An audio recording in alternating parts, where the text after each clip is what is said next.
para regular y regularizar el uso de todo lo que es telefonía celular, lo hablábamos fuera de cámara, está autorizado desde el año 2020, digamos, cuando comienza la pandemia, y fue una de las principales medidas para compensar otra medida que tuvo que tomarse a los fines sanitarios, que era limitar todo tipo de ingresos de manera absoluta prácticamente a los ámbitos de privación de libertad. Estamos hablando tanto de las unidades que dependen del servicio penitenciario como de comisaría. Esta fue una medida que fundamentalmente apuntaba a que las personas puedan mantener el derecho al contacto familiar, a continuar con sus vínculos.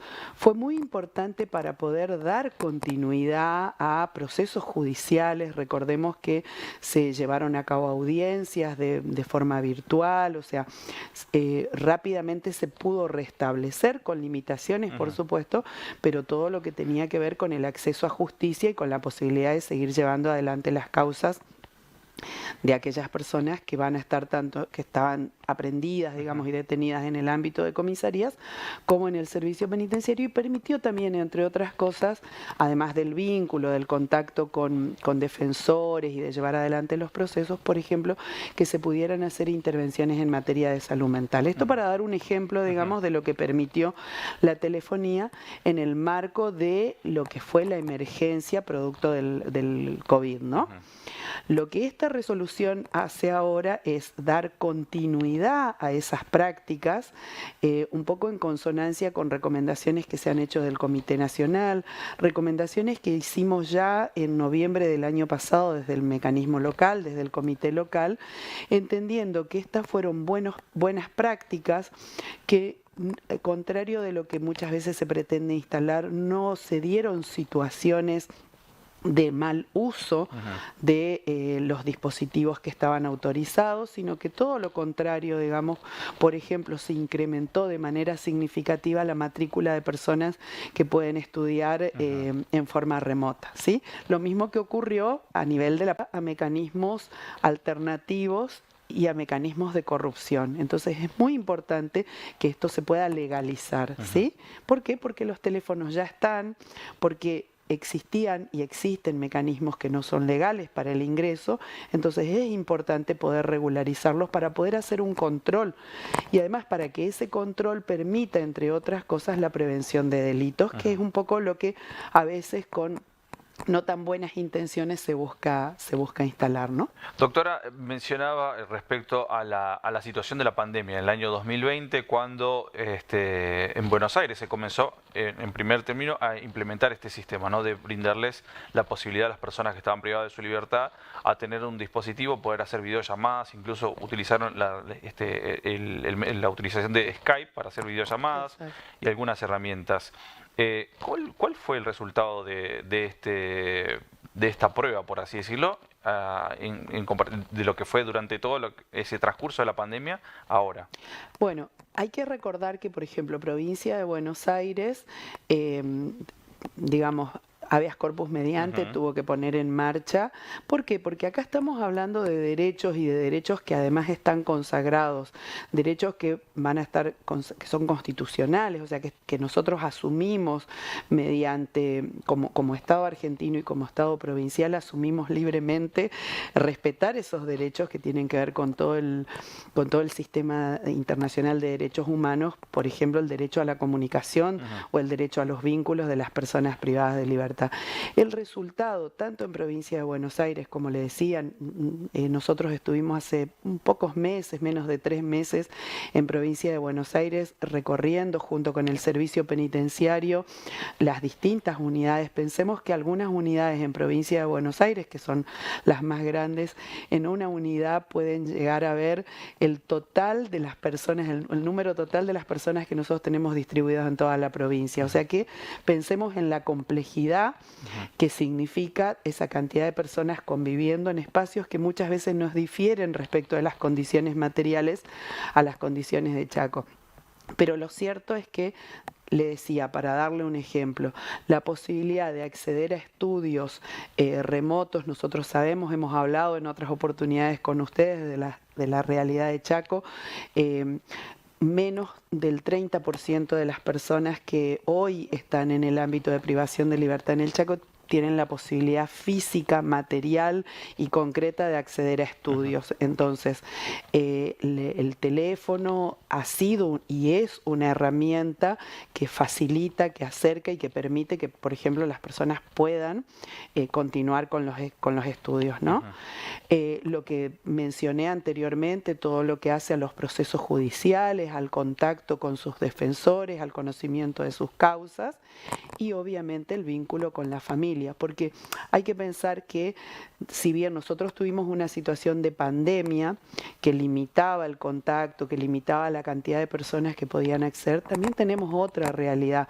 Nosotros tenemos 11 unidades en toda la provincia, en localidades cabeceras, serían como Villa Ángela, Charata, Castelli, San Martín, Saespeña y Resistencia, pero tenemos personas privadas de libertad de toda la provincia. Entonces, por ejemplo, la posibilidad de una persona o de una familia de hacer el acompañamiento si tiene a la persona de su familia privada de libertad en Saespeña es mucho más compleja, digamos, si tiene que asistir semanalmente a una visita, ¿no?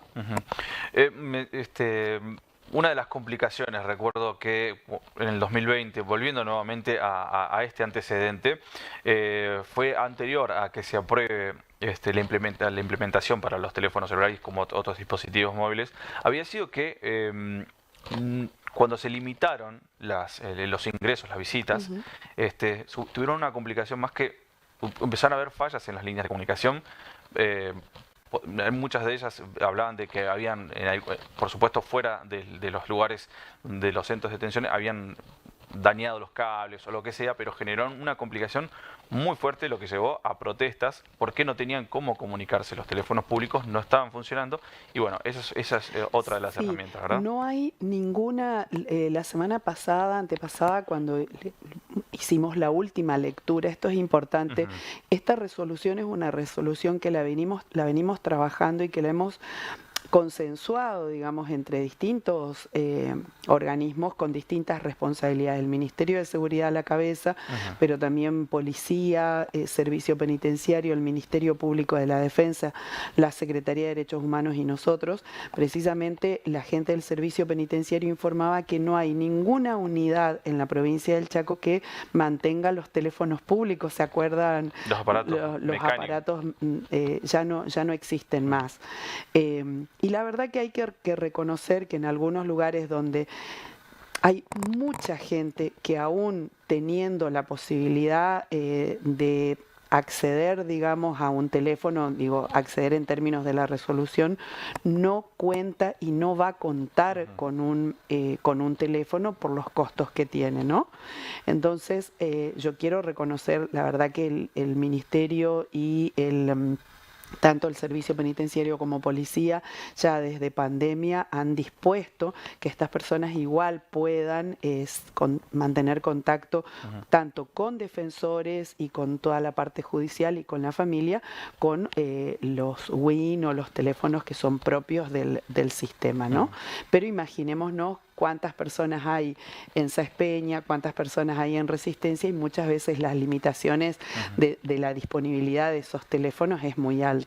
Vamos directamente a los puntos que tienen que ver con los protocolos para la utilización en caso a las personas que están privadas de su libertad. ¿Van a mantener estos dispositivos con ellos?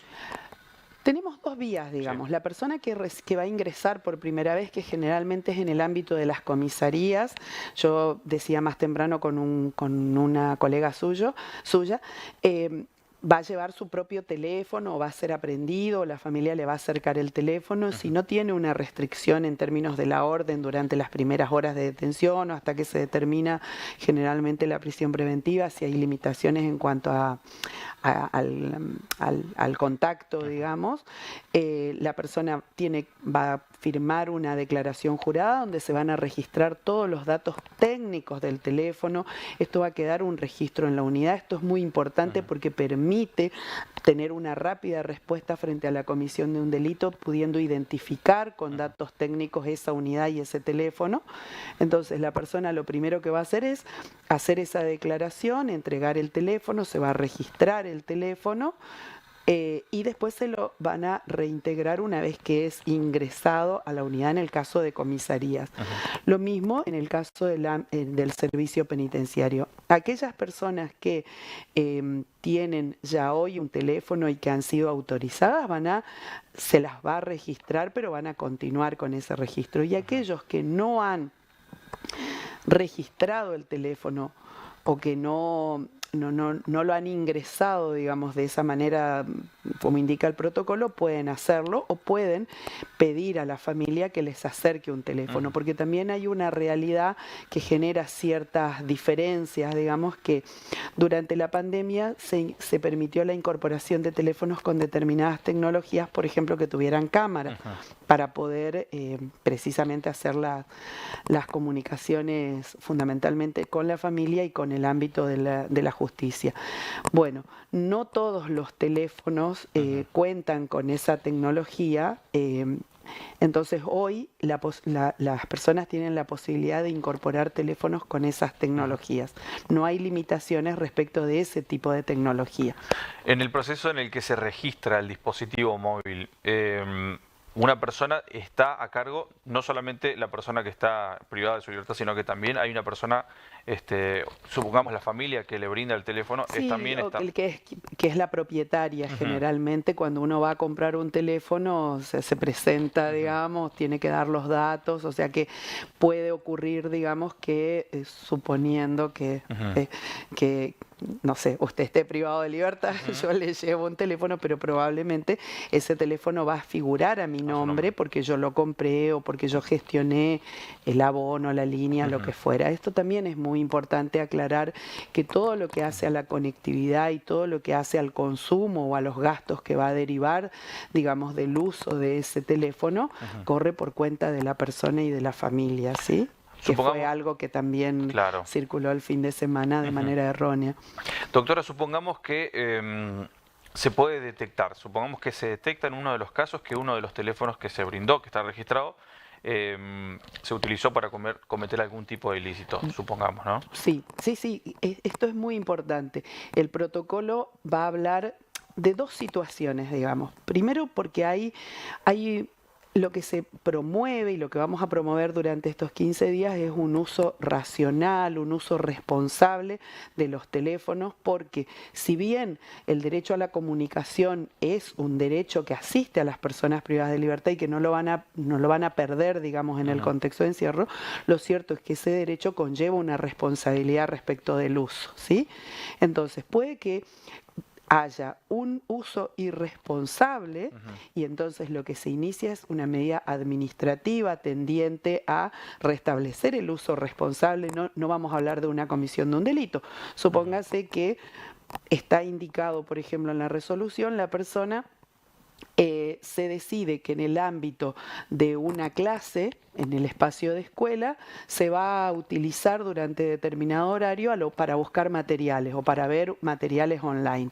Y bueno, supóngase que la persona dice, bueno, terminó el horario de uso del teléfono y continúa con el teléfono. No está cometiendo un delito, sino que está haciendo un uso irresponsable o no conforme al encuadre que se le está dando en la escuela, por ejemplo, ¿sí? Que eso está previsto dentro de la resolución. Eso no estamos hablando de un delito, estamos hablando de la responsabilidad, la oportunidad, la pertinencia del uso del teléfono.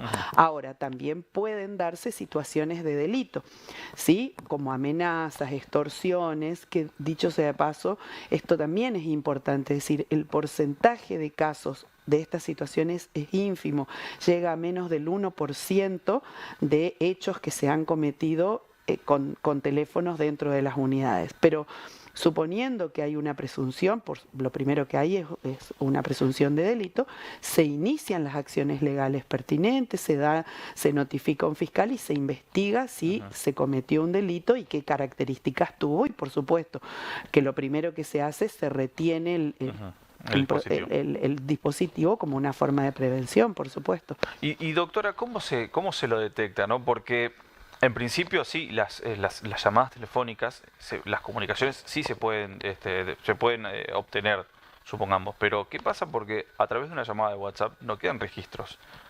No, bueno, A ver, no queda registro respecto de la llamada de WhatsApp, digamos. Ahora, esto lo hablábamos también con el área técnica, o sea, con los asesores técnicos, sobre todo del servicio penitenciario y de policía, que tienen unidades especiales que se dedican al tipo de delitos que se cometen precisamente con dispositivos. Lo cierto es que la forma, digamos, de rastreo de ese tipo de delitos no es precisamente de esa manera, sino es a partir de la denuncia que hace la persona. Y los casos que hasta acá se reportaron tienen que ver con gente que dijo, bueno, he recibido una llamada o una comunicación y que perfectamente sabían, porque tenían que ver con situaciones de amenazas o situaciones de un contacto, de buscar un contacto donde el contacto no está permitido, como en el caso de las situaciones de violencia de género, pero no se han presentado otro tipo de delitos. Y sí, en algún caso, pero que es del ámbito federal, donde se hace otro tipo de rastreo por la identificación o por las especificaciones técnicas del aparato, ¿sí? Pero por eso es importante también sensibilizar a los que están adentro respecto del uso responsable de ese derecho a la comunicación y también llevarle tranquilidad a la ciudadanía y a las víctimas. Esto es muy importante, por eso tenemos que ser muy responsables cuando por ahí las noticias se desvirtúan o cuando se informa sin la lectura. Nosotros hemos distribuido la resolución a todos los medios para que ustedes la puedan leer, porque también pensemos que en este momento puede estar escuchando una persona que ha sido víctima de un delito y supongo que no es una situación feliz pensar que alguien puede tener un teléfono y que puede entrar en contacto. Entonces esto es importante también sensibilizar a la comunidad que frente a estas situaciones no tienen más que generar una llamada telefónica y hacer una denuncia y que esta persona, la persona que comete ese delito o que ha incumplido, digamos, con una pauta que, por ejemplo, le ha fijado un juez, va a perder ese derecho si es que lo tiene, ¿sí? Doctora, el uso, en cuanto al uso responsable de los dispositivos móviles, de las personas privadas con su libertad, ¿cómo se establece? Está bien, como decían, ¿no? Una serie de momentos en el que se los puede utilizar los dispositivos de una manera responsable. Pero no es complicado, o ¿cómo se va a poder hacer ese seguimiento sabiendo que en este momento, como lo decía, y claro, hay teléfonos, ya de hecho es algo que se lo sigue observando constantemente, hay filmaciones incluso, o sea, que hay teléfonos, los hay, pero ¿no va a ser un poco más complicado o no va a ser, no generará, al menos será un poco más difícil de detectar los teléfonos sabiendo que hay los que están registrados, pero supongamos, o que tengan otros chips dentro? Es importante saber, y esto por ahí la gente lo desconoce, digamos, porque bueno, en general la población no ha tenido la experiencia de transitar el encierro, ¿no? Tanto policía como servicio penitenciario tiene una serie de protocolos, por ejemplo, el protocolo de requisas, que le permite de manera regular y preventiva hacer el control de todo tipo de elementos, dispositivos en este caso, que están prohibidos, ¿sí? Fíjese que días pasados estábamos trabajando también con el servicio penitenciario en una actualización de todo lo que son los protocolos de requisa, que incluyen, me vi en la situación de tener que ponerme a estudiar, digamos, y encontrar detalles de cómo precisamente desde la especialidad y desde la formación que va a tener tanto policía como servicio penitenciario, ellos cuentan con mecanismos y en algunos casos con recursos limitados a veces para poder hallar y detectar estas situaciones. Y esto se enmarca dentro de todo lo que son los protocolos de seguridad que lleva adelante, insisto, tanto servicio penitenciario como policía, ¿sí?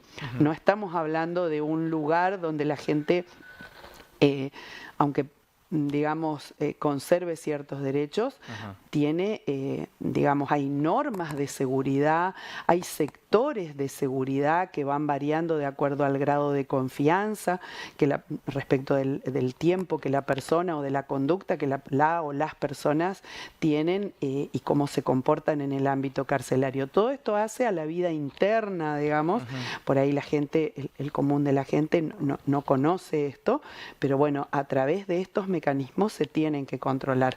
Precisamente que que las personas tengan la posibilidad de legalizar un teléfono significa que no hay posibilidades de tener un teléfono de otra manera que no sea en forma legal.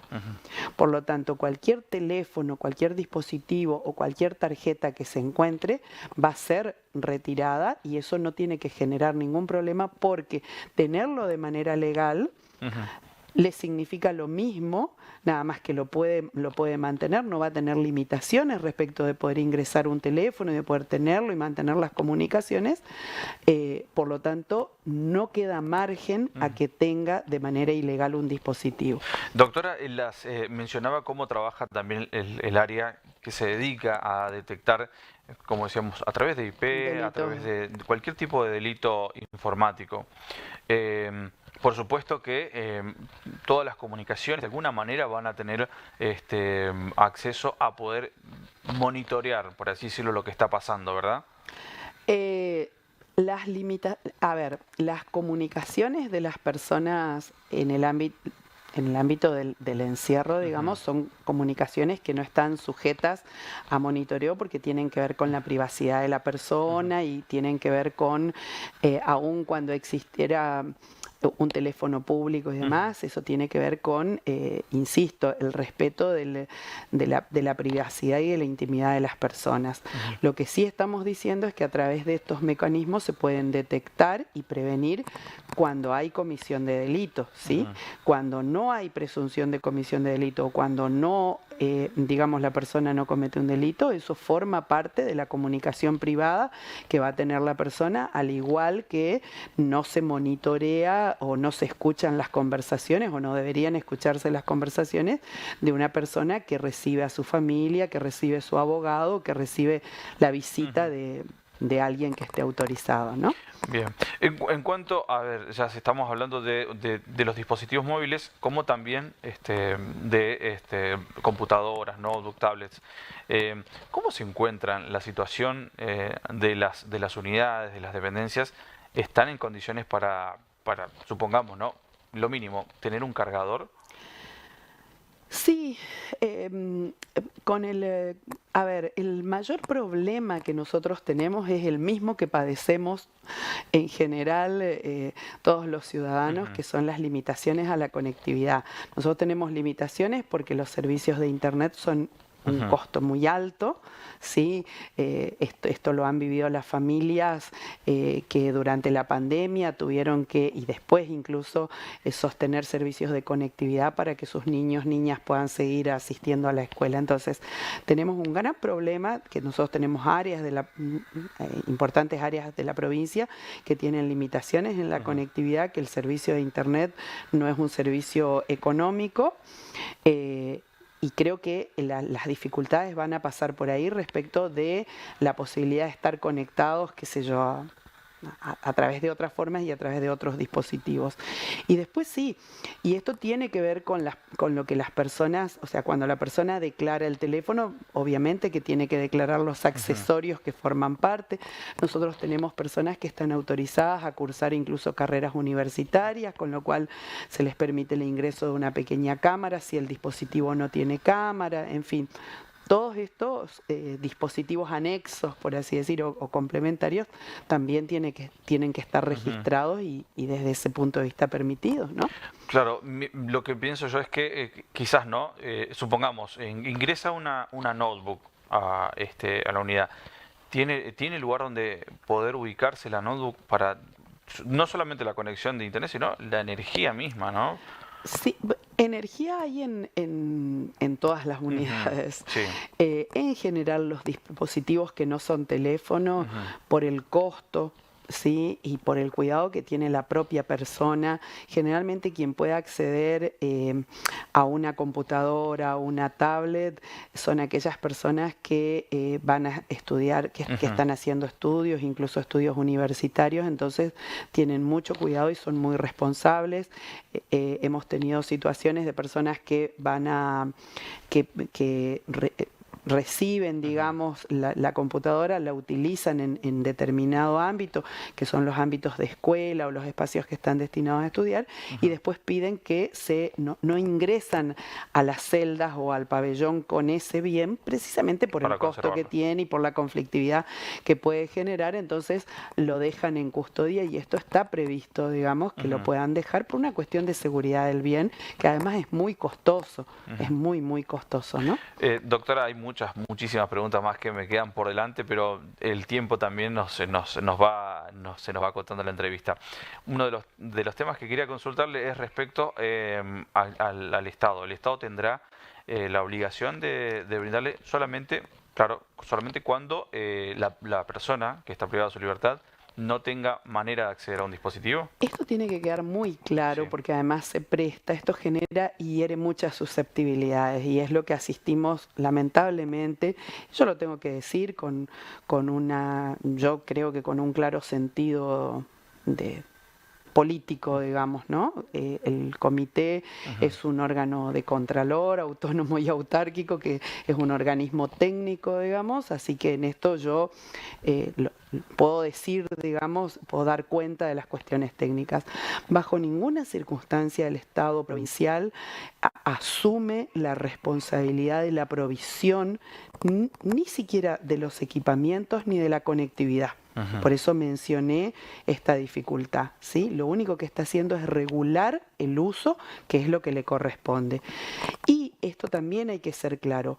Ya hoy se garantiza el contacto, un contacto que es mínimo dadas las limitaciones, porque los teléfonos con los que cuentan las unidades penitenciarias y policiales, a veces estamos hablando de un teléfono o dos, que es para usarse en una infinidad de situaciones. Hoy ya el Estado garantiza que la persona pueda usar esos teléfonos, a veces son 1 o 2 minutos, para poder una vez cada 15 días hablar con su familia. Pero bajo ninguna circunstancia el Estado va a proveer de los dispositivos ni de la conectividad.